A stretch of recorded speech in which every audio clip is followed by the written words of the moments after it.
does Instagram still notify when you screenshot a story?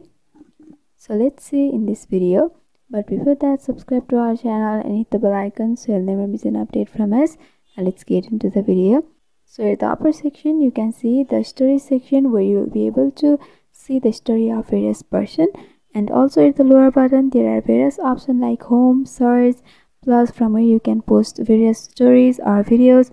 And there's a reel option and also an option for viewing your profile. Whenever you tap on someone's profile at the upper section, if they have posted a story, then you'll be able to see the story. So if you screenshot the story of the person, it will be saved to your gallery.